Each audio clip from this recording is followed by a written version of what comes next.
एक महिला साथियों अपने 12 साल की बेटी को लेकर चौकी प्रभारी के पास पहुंचती हैं। रोते हुए कहती हैं, साहब मुझे निवेदन करती हैं कि रिपोर्ट लिखवानी है। चौकी इंचार्ज कहता है, आप लिखित में एक आवेदन दे दीजिए।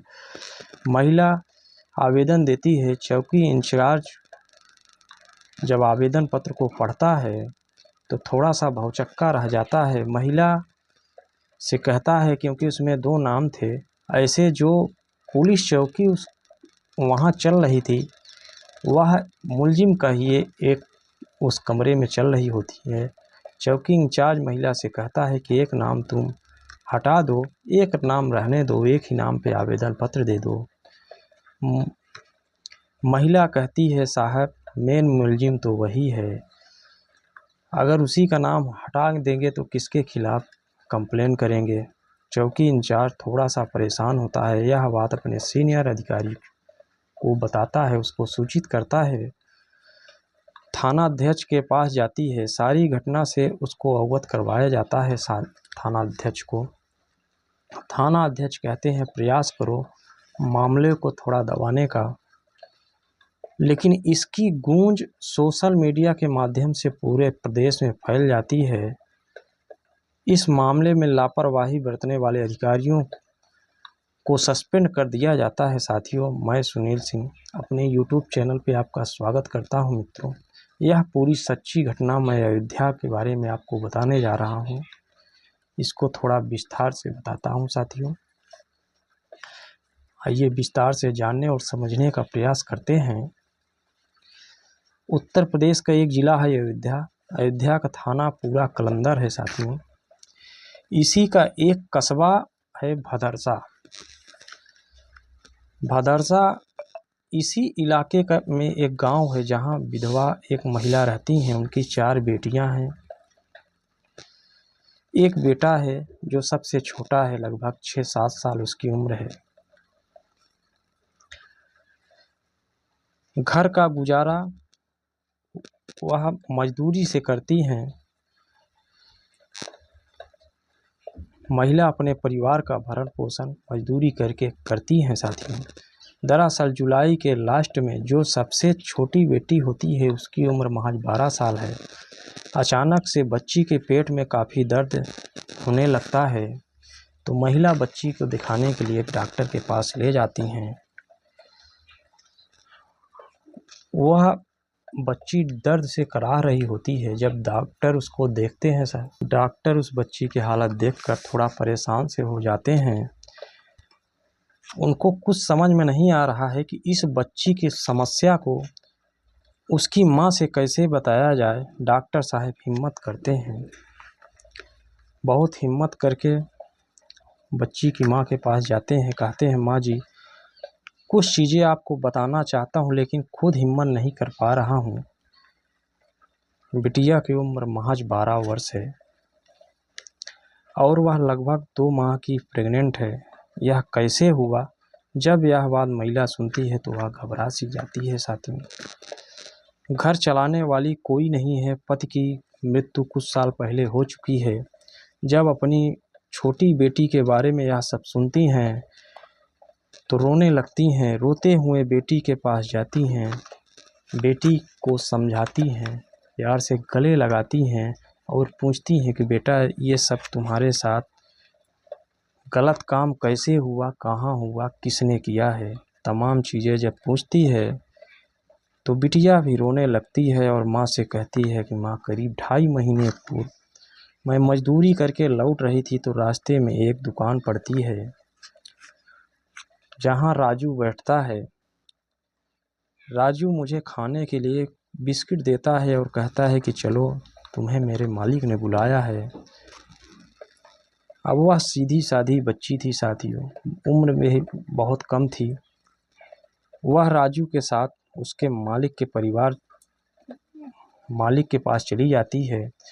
उस बच्ची को क्या पता कि उसके साथ क्या होना वाला है।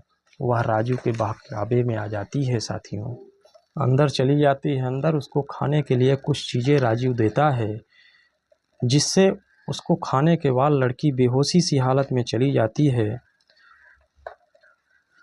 जब बेहोश हो जाती है उसके बाद उस दुकान का मालिक जो था, जिसको समाजवादी पार्टी का भी नेता बताया जाता है, उस लड़की के साथ साथियों दरिंदगी करता है और राजीव उसका वीडियो बना लेता है। वीडियो बनाने के बाद फिर राजू भी उसके साथ वही दरिंदगी रेप करता है।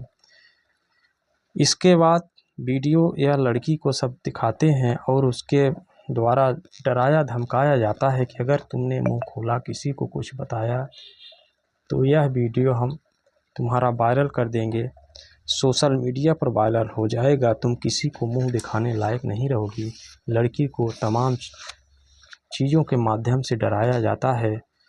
लड़की की उम्र चूँकि बहुत कम थी, इसीलिए लड़की डर सी जाती है।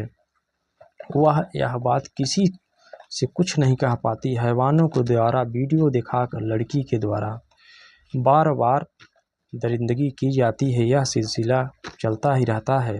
इस घिनौने कृत्य से बच्ची के साथ यह सब हो रहा था। अब बच्ची करती तो क्या करती, पिता भी नहीं है और भाई जो है वह छोटा है। जब बच्ची के अचानक से 2 महीने बाद बच्ची के पेट में जब दर्द उठता है, काफ़ी जब दर्द बढ़ जाता है, तो माँ बेटी को लेकर अस्पताल पहुँचती हैं। बच्ची अपने साथ हुए सारी घटना को वहाँ जब माँ के साथ बयान करती हैं, बच्ची को लेकर माता चौकी में जाती हैं और बच्ची के साथ हुए उत्पीड़न करने वालों के खिलाफ चौकी में जो चौकी पर भारी होते हैं, अखिलेश गुप्ता जी होते हैं, उनको आवेदन दिया जाता है। तो वहाँ जो है मदरसा चौकी प्रभारी है, चौकी इंचार्ज साहब को ये आवेदन देते हैं। बताया जाता है कि मेरी बेटी के साथ ऐसा ऐसा गंदा काम हुआ है और राजू और उसका मालिक मोहित खान ने किया है। वह समाजवादी का पार्टी का मदरसा का नगर पालिका अध्यक्ष भी है। साथियों, जैसे ही यह बात चौकी इंचार्ज सुनते हैं, वह थोड़ा परेशान से होते हैं, क्योंकि मदरसा की जो चौकी थी वह मोहित खान के घर पर चल रही थी, किराए पर, मुख्य आरोपी के घर पर चल रही थी। ऐसी स्थिति में चौकी प्रभारी को महिला को चौकी प्रभारी सलाह देते हैं कि एक काम करो, मालिक का नाम हटा दो, उसके नौकर के नाम तुम FIR करो, मैं सारी कार्रवाई करूँगा, इसमें कार्रवाई मैं करूँगा। लेकिन महिला कहती है, साहब यही तो मुझे नहीं करना है, क्योंकि मुख्य आरोपी तो वही है, उसी के खिलाफ केस करूँगी। मेरी बेटी के साथ इन्होंने दरिंदगी किया है, मैं दोनों को छोड़ूंगा नहीं। लेकिन चौकी प्रभारी इंचार्ज जो होता है उधर, उसकी बातों का बहाना और टोल मटोल करने लगता है। महिला बार बार चौकी पे जाती है कि साहब कुछ कार्रवाई कीजिए। मामला थाना अध्यक्ष तक पहुंचता है, वहां भी केस को दबाने का प्रयास किया जाता है। साथियों, तमाम तरह के बहाने बनाए जाते हैं। तब महिला अपने क्षेत्र की एक महिला से मिलती है, जो उस क्षेत्र की साथियों महिला सामाजिक कार्यकर्ता थी। वह महिला थाने पे जाती हैं और थानेदार से पूछती हैं, दबाव बनाया जाता है कि इस केस में कार्रवाई क्यों नहीं हुई, बच्ची के साथ इतना बड़ा अकृत्य काम हुआ है और आप लोग केस को दबाने में पड़े हैं। जब महिला की यह सब बातें होती हैं तो थाना अध्यक्ष से महिला की थोड़ी बहस भी हो जाती है। चूँकि महिला एक सामाजिक कार्यकर्ता था, तो उनके कार्यकर्ताओं का काफ़ी उनको सहयोग मिलता है। काफ़ी हंगामा होने लगता है। यह बात अखबारों में भी प्रकाशित होती है। साथियों, सोशल मीडिया, इलेक्ट्रॉनिक मीडिया पे यह न्यूज़ चलाई जाती है, टीवियों पे चलती है। वह इसी बीच वहाँ के विधायक बीकापुर की जो विधानसभा है, अमित सिंह जी को जानकारी होती है और वह महिला और उस बच्ची के परिवार से मिलते हैं।